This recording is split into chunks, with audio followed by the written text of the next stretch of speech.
Hey guys, it's Ed again. Well, looky what we put on the lift today.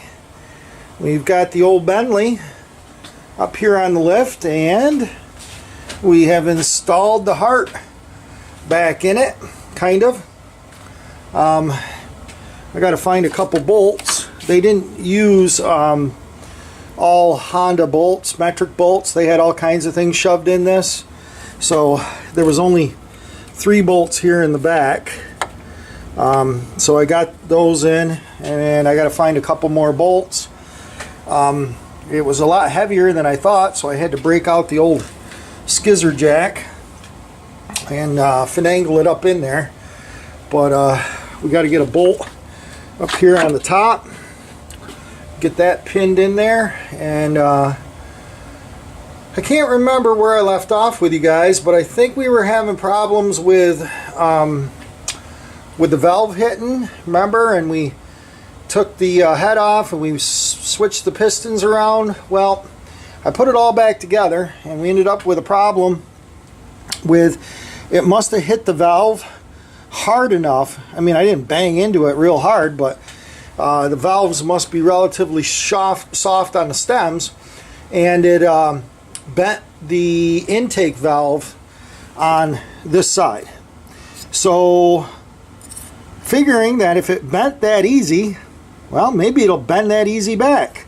So to spare all you perfectionists out there, I actually took the valve and kind of spun it around and looked at it and studied it till I found the high side, and I whacked it with a hammer. Yes, I did. And believe it or not, I actually have okay compression.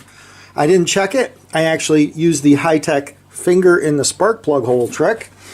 And it blew just about as hard as the other side did. So, and I had fluid in it. I poured some fluid in it and let it set in the head, and it didn't run out. So before I did that, before I smacked it with a hammer, it was running out. So in my world, I must have fixed it. We'll see. So anyway, we'll bring you back in a second. Okay guys, it's been a couple hours. I know it's only been like a half a second for you guys, but I did mess around with, I put a new set of plugs in it.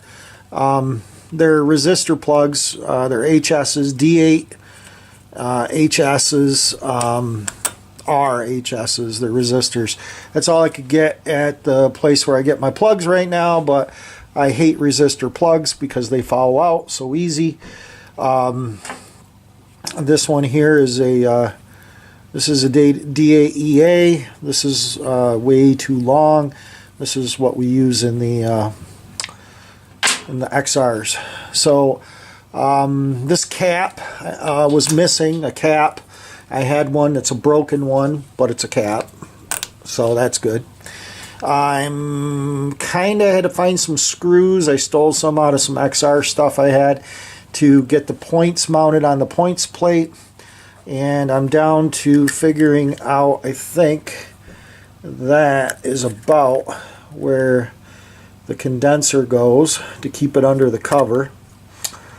And then I'm not sure that's correct. Everything else I disconnected the wires according to the color. So you can see here, I plugged all these back in. So hopefully they're right. What I need to do now is I need to figure out what wire. Maybe it's this wire. I stuck it through this hole. Not sure it even goes through there. But that's the only wire coming out of that coil, or out of that stator, so that I can find. So, hey guys, it's Ed. Well, I have, it's day 2. I know it's only like, you know, a split second for you guys, but we had to do some snow removal outdoors. We had that big blizzard come through. I got about 20 inches of snow. So I just got down here. It's about 3 o'clock in the afternoon, but I kind of rigged this up. I put my condenser in, got my wire hooked up. For a battery, I am using the 6-volt side of this battery charger, and we have a plug here. I got a plug inside, but it's a bitch to get in and out, so I got this one. So let's crank it over and see if we got any spark. So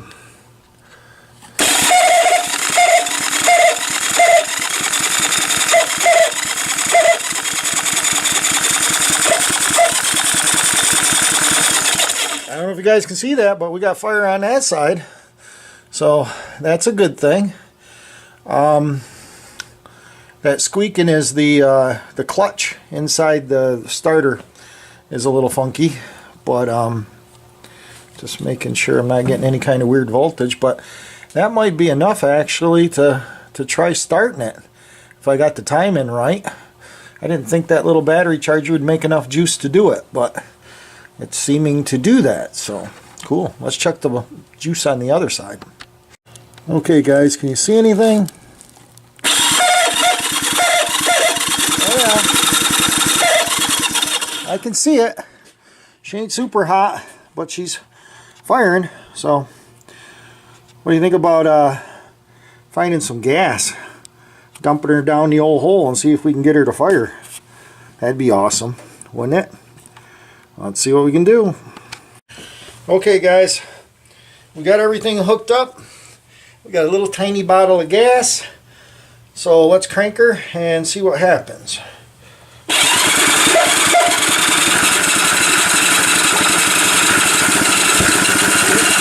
Ryan, come on, baby.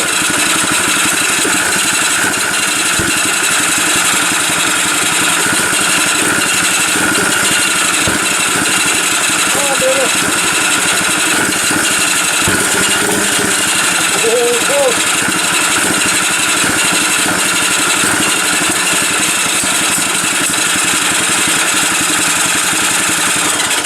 This thing is starting to ground out over here. That's an issue. Can't have that. We lose our spark every time that grounds out.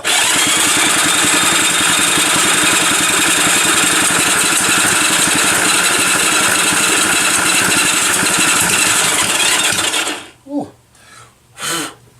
Got fire over here.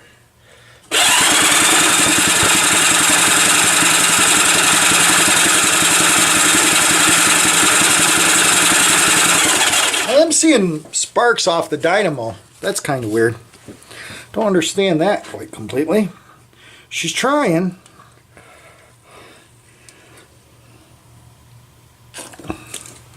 So she's trying hard to fire off. She's trying close.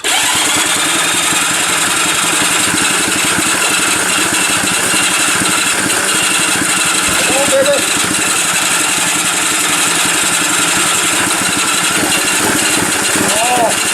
There. Oh, that one was real close.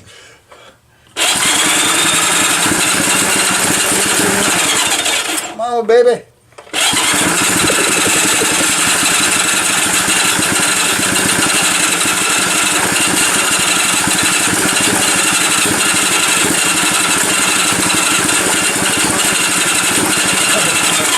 Oh, she's so close.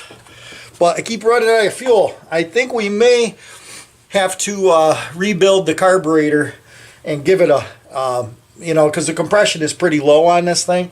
The plugs are resistor type plugs. They suck. But, I mean, it fired there for a little bit. For a split second, it was picking them up. So that's telling me the timing is pretty close. I'm not really too sure about how much voltage I'm actually getting using this battery charger or amperage, but it does seem to have enough to try to fire. So I think we're pretty close. Pretty close. I did notice though down in here when I was cranking on it that on the dynamo itself, where you could see in where the flywheel was, there was some sparks in there. So I'm not sure what the deal is with that.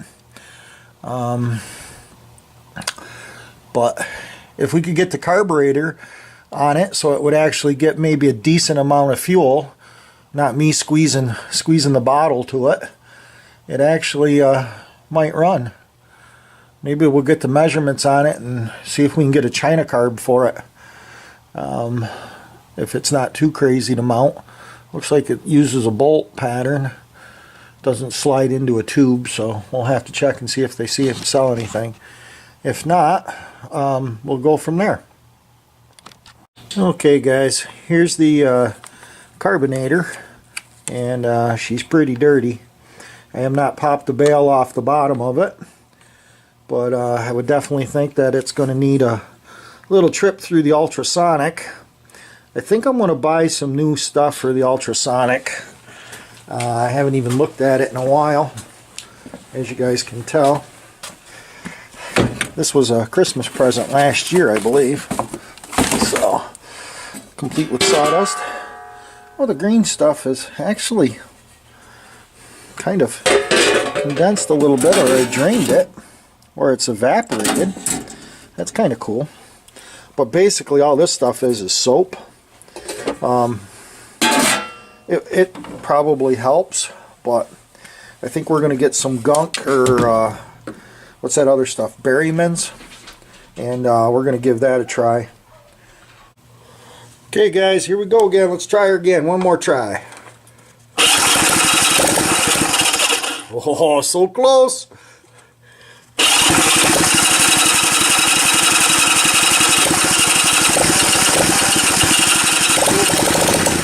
Oh, that's the closest it's been yet.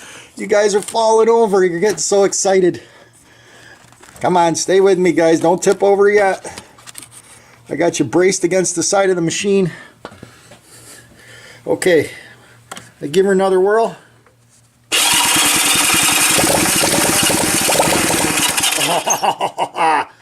We're getting there.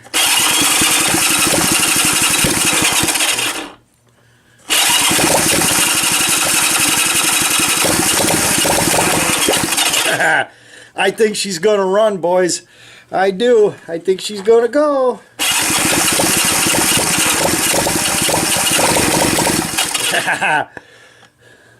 If I can keep fuel to it.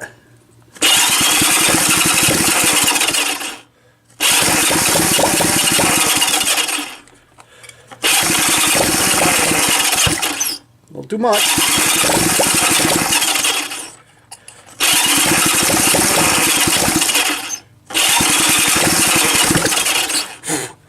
Trying to blow myself up. I don't know. I think we need to fix the carburetor. She's so close. So close. Anyway, guys, thanks again for watching, subscribing, and commenting. And the next time we see her, we'll have the carburetor cleaned up, and maybe it'll be running. Wouldn't that be cool? It's almost running right now. Bye.